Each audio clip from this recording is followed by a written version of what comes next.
오늘 하루 동안 누구와 대화를 나누셨나요? 몇 마디나 하셨나요?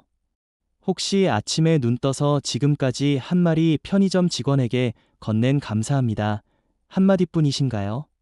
지금 고개를 끄덕이고 계신 분들, 여러분은 절대 혼자가 아닙니다. 이 순간에도 수많은 어르신들이 텅 빈 집에서 말없는 하루를 보내며 목소리조차 잊어버릴까 봐 두려워하고 계십니다. 하지만 오늘 제가 들려드릴 이야기를 끝까지 들으신다면 여러분의 내일은 분명히 달라질 것입니다. 제가 지난주에 만난 김모 씨, 74세 되시는 할아버지의 이야기부터 시작하겠습니다. 이분은 3년 전 아내를 먼저 떠나보내고 혼자 살고 계십니다. 자녀들은 모두 외국에 살고 있어서 1년에 한두 번 얼굴을 볼까 말까 합니다. 김 씨는 매일 아침 6시에 일어나 혼자 밥을 해먹고 혼자 텔레비전을 보고 혼자 잠자리에 듭니다.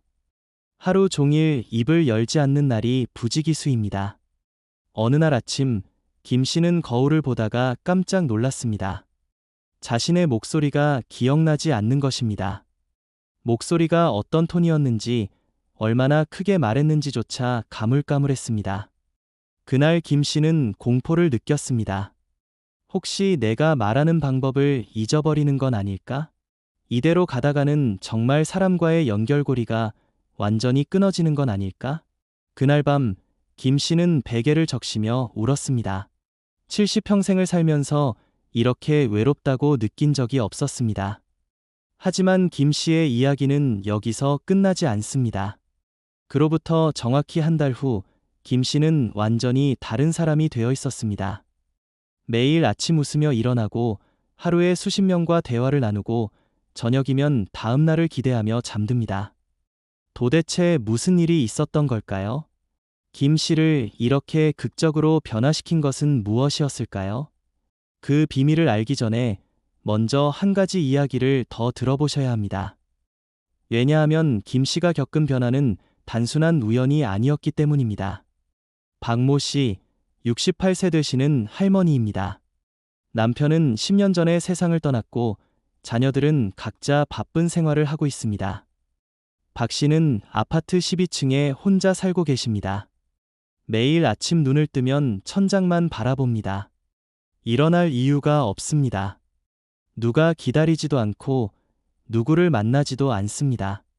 하루 종일 집에만 있다 보니 요일도 헷갈립니다. 오늘이 월요일인지 토요일인지도 모릅니다. 어느 날, 박 씨는 엘리베이터에서 같은 층에 사는 이웃을 만났습니다. 인사를 나누려는데 목소리가 나오지 않았습니다. 며칠간 말을 하지 않아서 성대가 굳어버린 것입니다.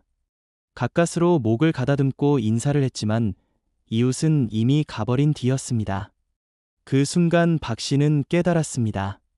자신이 지금 정말 위험한 상태에 있다는 것을. 그날 저녁, 박 씨는 딸에게 전화를 걸었습니다. 엄마 너무 외로워. 이렇게 말하려고 했습니다.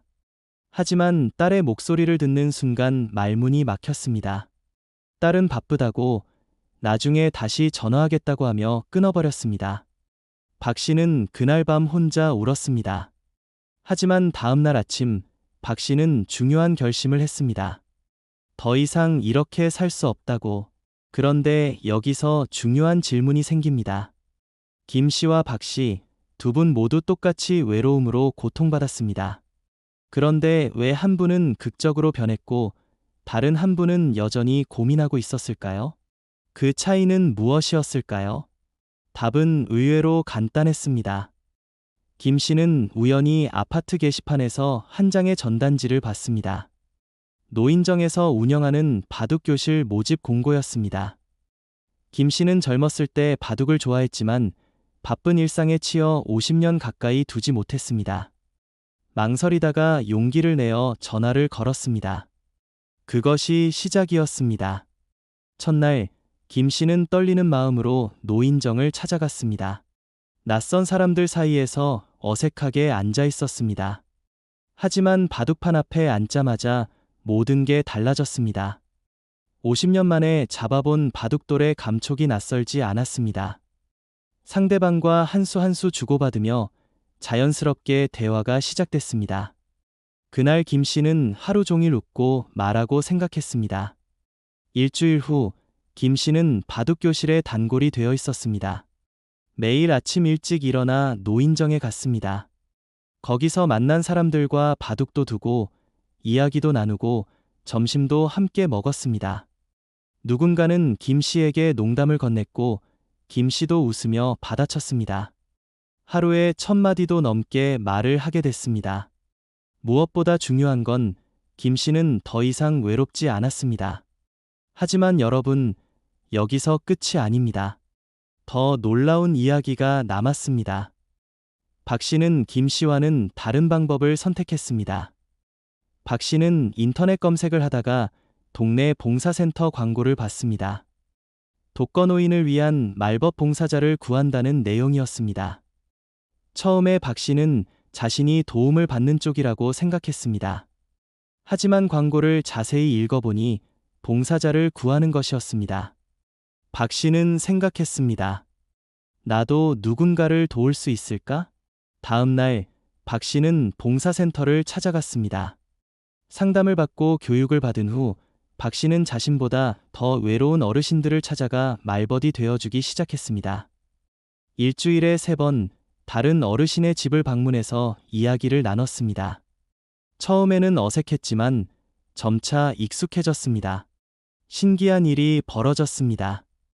박 씨 자신이 외로움에서 벗어나기 시작한 것입니다. 다른 사람의 외로움을 달래주면서 자신의 외로움도 함께 사라졌습니다. 말벗 봉사를 나가는 날은 아침 일찍 일어나 옷을 차려입고 화장도 했습니다. 누군가를 만날 준비를 하는 과정 자체가 삶의 활력을 불어넣었습니다. 한 달 후, 박 씨는 봉사센터에서 가장 활발한 봉사자가 되어 있었습니다. 이제는 일주일에 5번씩 봉사를 나갔습니다. 그곳에서 만난 다른 봉사자들과도 친구가 됐습니다. 함께 점심을 먹고 이야기를 나누고 서로의 고민을 들어주는 사이가 됐습니다. 박 씨는 더 이상 혼자가 아니었습니다. 여러분, 김 씨와 박 씨의 이야기에서 무엇을 발견하셨나요? 두 분 모두 외로움에서 벗어났지만 방법은 달랐습니다. 하지만 공통점이 있습니다. 바로 집 밖으로 나왔다는 것입니다. 용기를 내서 첫걸음을 뗐다는 것입니다.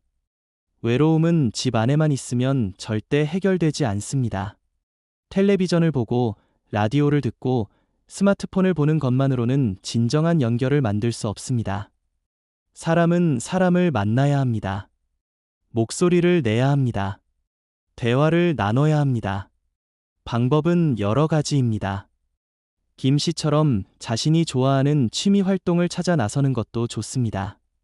노인정의 프로그램들, 구청의 평생교육 강좌들, 복지관의 동아리 활동들이 기다리고 있습니다. 박 씨처럼 봉사활동에 참여하는 것도 훌륭한 방법입니다. 누군가를 돕는다는 것, 그 자체가 자신의 존재 가치를 확인시켜줍니다. 또 다른 방법도 있습니다. 동네 산책을 하면서 마주치는 이웃들에게 먼저 인사를 건네보세요. 공원 벤치에 앉아있는 다른 어르신에게 말을 걸어보세요.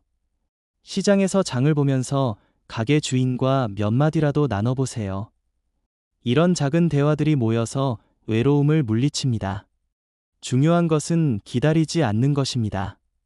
자녀가 찾아오기를, 친구가 연락하기를, 누군가가 먼저 다가오기를 기다리지 마세요.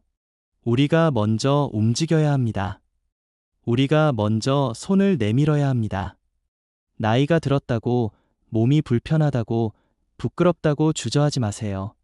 지금 이 영상을 보고 계신 여러분, 내일 아침 일어나면 거울을 보세요. 그리고 자신에게 말을 걸어보세요. 큰 소리로 인사를 해보세요. 그리고 밖으로 나가세요. 동네 한 바퀴를 돌아보세요.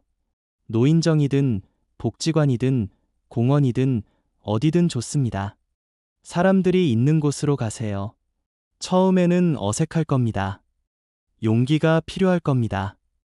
하지만 김 씨와 박 씨도 처음에는 두려웠습니다.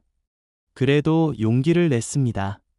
그리고 지금은 매일 웃으며 살고 있습니다. 여러분도 할 수 있습니다. 오늘 몇 마디나 하셨냐고 물었습니다.